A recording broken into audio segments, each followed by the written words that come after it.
Hi everybody, welcome back to the Claremont Classic Garage. It's time for a little Dodge Caliber love, so let's get started.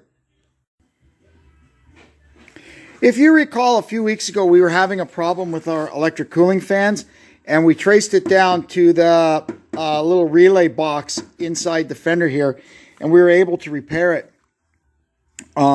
Here's one of them here cut out of a wreck. Unfortunately, problems have reared their ugly head again.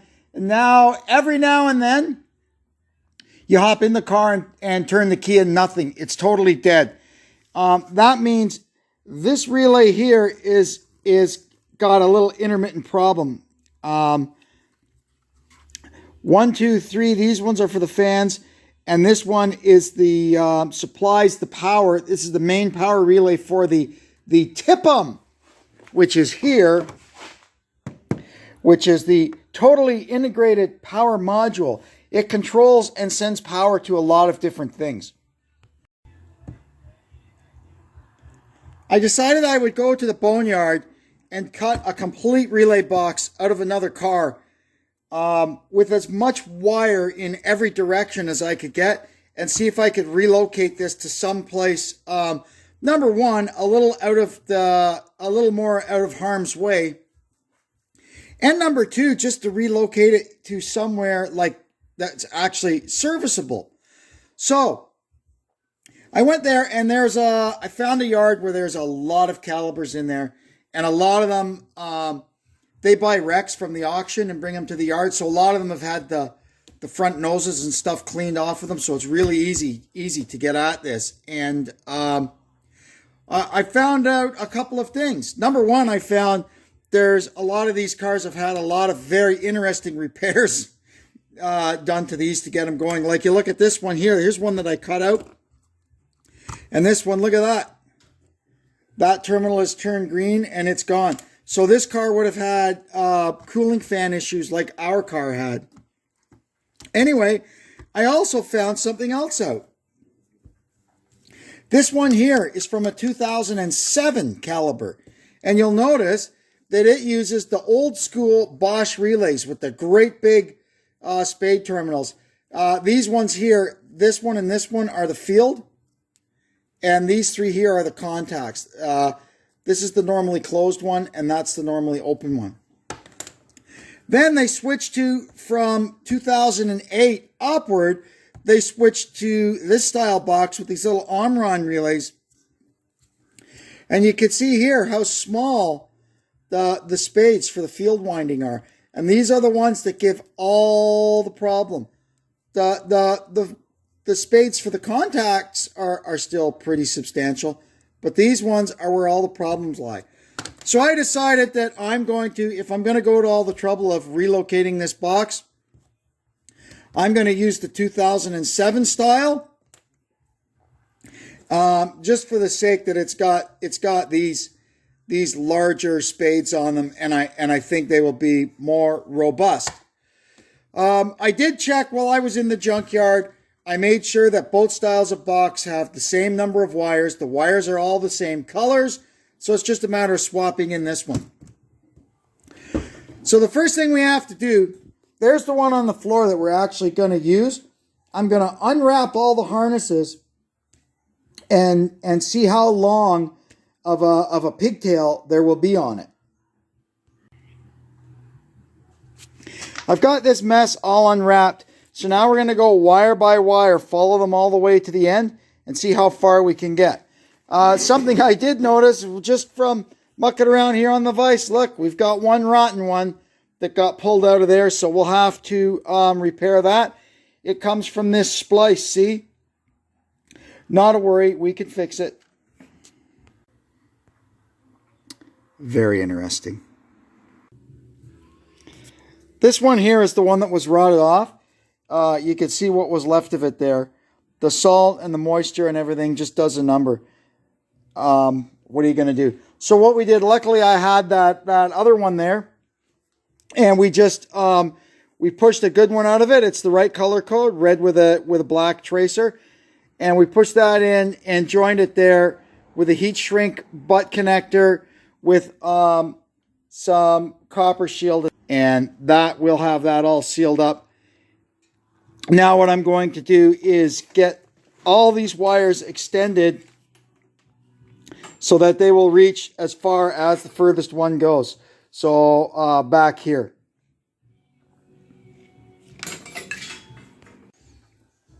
So what we do now is we just get, this is a stainless steel toothbrush, I call it.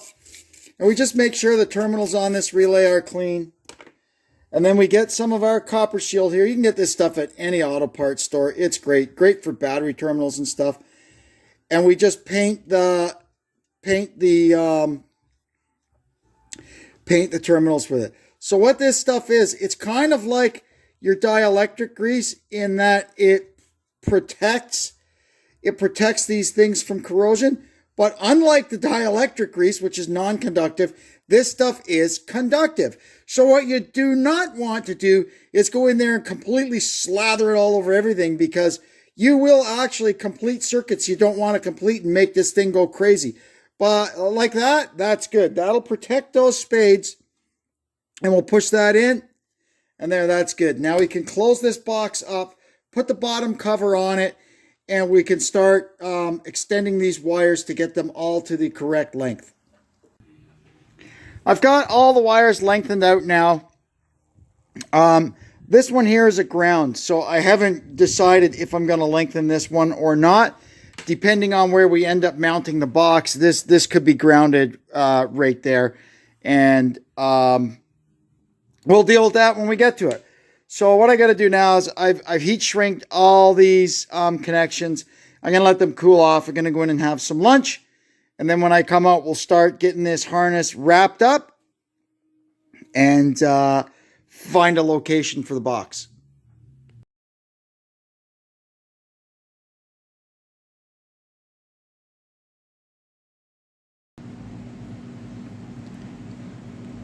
We are going to mount our relay box. It's going to key off of this stud and kind of go over this way. I would have liked to get it a little further over here, but I'm limited by how much wire I've got, and I don't want a million connections. I could make it longer if I want and get it right over there, but it's really not that big a deal.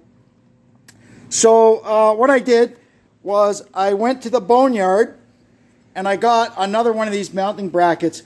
I could have moved this one up there, but there's a couple of other things attached to it, so it's best just to leave that there. I went and got another one. Lucky I walked in the wrecking yard and found a car that had been hit on this corner, and the fender and everything had been ripped right off of it. So the bracket was just sitting there waiting for me to grab it. It was easy. So what I did was, you could see here, this leg that bends in to go to the frame, I flattened that out, and we're going to mount it off of that stud there. I'll put a self-drilling screw through here into the firewall, and somehow down there, that last leg, I'm going to try and figure out how to mount that to the heat shield, probably with a nut and bolt, because there's nothing really behind it. So here you can see we've got the bracket attached to the heat shield, just with a bolt and a big fender washer. I can't go zinging screws into the firewall because you can see the AC pipes. The shield is actually out here. This shield isn't to like keep the car from going on fire or nothing. It's just to keep the heat of the engine off the air conditioning pipes. That's all it does. So I've got this bolt in here just temporary to hold this thing in the right position till I got it on. Now we can go ahead and install it back on the car. We've got this thing on here. I zinged one self-tapping screw into the cowl just to keep that good and strong. And you can see there, it's perfect. Our relay box is going to mount right there. So what I'm going to do now is I'm going to pull this harness out.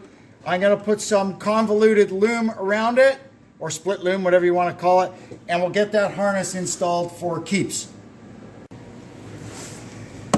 Here we are. That's all good. We've got our relay box mounted. We've got our wire loom ran around. I took the air cleaner out, just makes it easier to run the wiring. And now we've got it down here into the fender. And before I start cutting wires, I'm just going to pop the I'm going to pop the air filter housing back in and make sure there's enough room for this wiring here. And you can see we're all good. I'll plug this back in because I always forget to, and then the light comes on.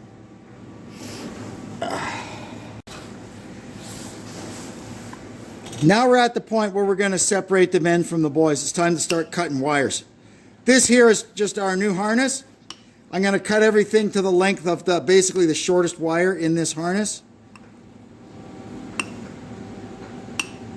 There we go. Now we're going to get to the nitty-gritty here and cut the old relay box off. Here we go. Once it's cut, boys and girls. Here we go. Now you can see we've got a splice, but that's okay. We've got enough to deal with. We'll just get to the other side of that splice there to make our connection, and we can start getting these things put together. I'm going to be using butt connectors with shrink tube on them. We're going to pack the conductors with anti-seize, or pardon me, copper shield before we put it together, and then we'll make sure we've got everything all wrapped up nicely, and we should be a-okay.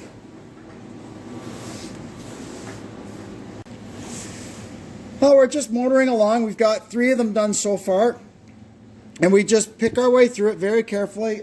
Something I'll point out, as tempting as it is when you're doing this with your crimping tool, use this part of it, not that part, because that part there will pierce the insulation, the heat shrink, and it'll let water and moisture and stuff get in there and turn these connections green and rot them out. So use that part of the crimper. That crimps them without cutting that stuff. We've got all our connections made on the large wires, the power wires now.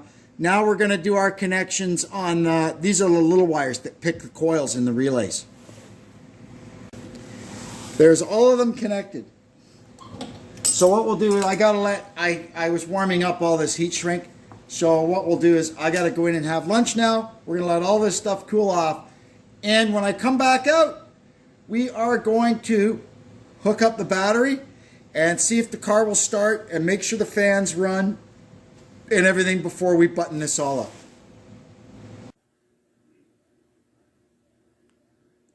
Battery is hooked up and there's no smoke. Let's see if the thing will start. Well, here goes nothing.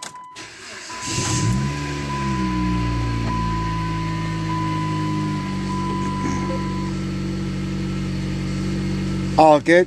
The check engine light, that's been on. That's a whole nother issue.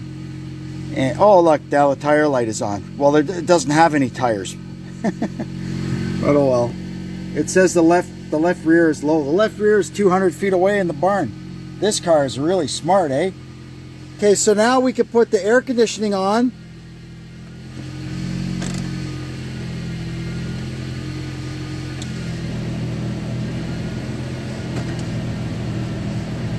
And the fans should be running.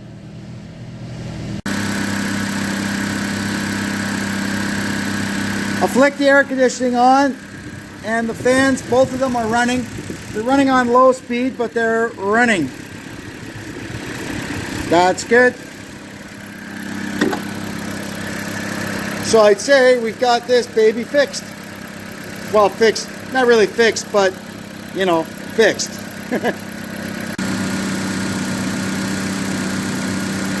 Now I switched it over to defrost, and the fans are still running, which they should be.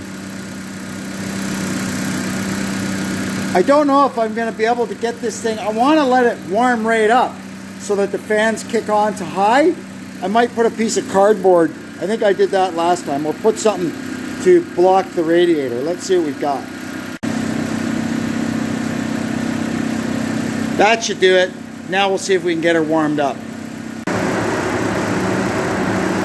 And there we can hear it perfect. The fans just kicked on to high speed. Awesome!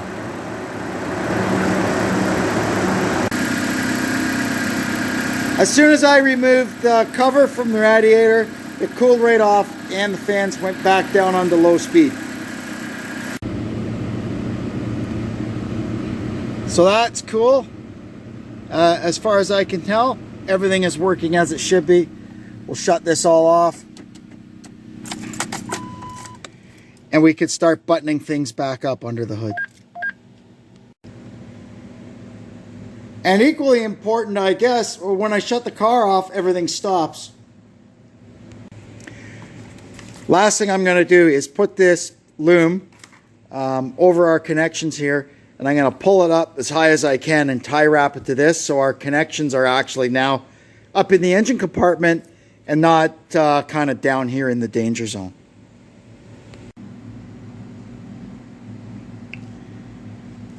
That looks great. And like I said, we got that tied there, up out of harm's way.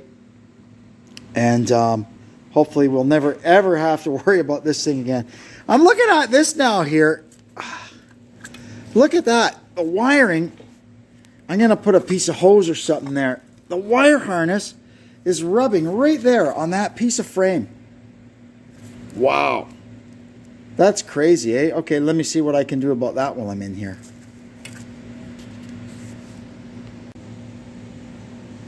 There you go. I just put a little piece of split loom around it. That'll help. I mean, it's lasted 13 years and it hasn't shorted out yet, so hopefully that'll get it through the next 13 years. Well, that's going to be a wrap on this one. After too many times going in that fender to deal with problems with that relay box, I had just had enough. And on top of that, I'm glad I found that the 2007 calibers used the big old school Bosch relays, because in my opinion, they're a lot more robust than those little Omron ones with those spindly little terminals or spades on them. We'll keep an eye on this and see how it performs, but I don't expect any trouble. I'll see, because it is right above the exhaust manifold, and the heat shield is long gone from that manifold. It's been gone for years, so we'll see if that turns out to be a problem. I can always go to the dealer and buy a new heat shield and put it back on, or even make something just to cover the top of the manifold, but I'm not expecting too much trouble. Anyway, we're going to get on with the other jobs on this car, and I'm very glad that I coordinated so that I did my relay job at the same time I was changing the fenders and doors and everything. It made it easier and made it so I didn't have to take the whole front of the car apart for nothing. Anyway, thanks for tuning in. I hope you enjoyed this and learned something about the crazy ways they put these cars together in the modern times. And until we meet again, this is Kevin checking out from the Claremont Classic Garage. So long for now.